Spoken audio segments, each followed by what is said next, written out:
В травмпункте Казани нескончаемый поток людей. Кто-то подскользнулся, кто-то споткнулся. В итоге вывихи и переломы, как у Зулейхи Хисамовой, у пенсионерки оскольчатый перелом руки со смещением.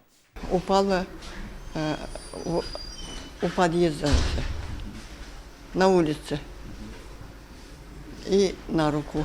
Травмированных десятки. Наплыв, констатируют врачи, усилился перед Новым годом.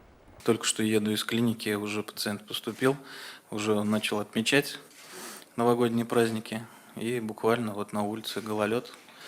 Все госпитализировано на оперативное лечение с переломом голени. Медики сходятся во мнении. Многие игнорируют элементарные меры безопасности. Например, о них забывают при использовании пиротехники. А сама по себе взрывная волна после использования пиротехники может привести к контузии. Мы можем получить отслойку сетчатки или кровоизлияние в глаз. Салюты, фейерверки и петарды разрешено запускать только на специально выделенных площадках. В Казани таких 4. В Приволжском, Авиастроительном, Новосавиновском и Советском районах.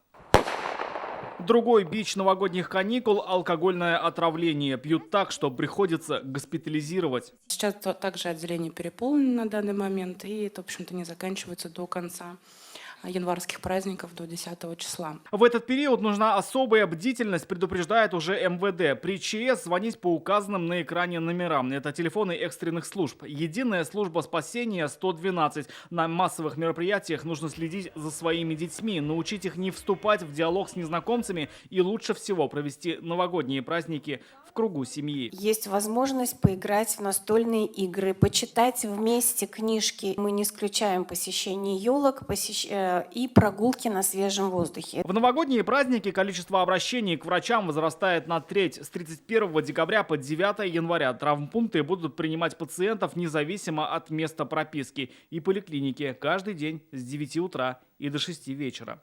Рамиль Шайдуллин, Алмаз-Единов, ТНВ, Казань. Закажи рекламу на ТНВ. Телефон в Казани 5 705 100.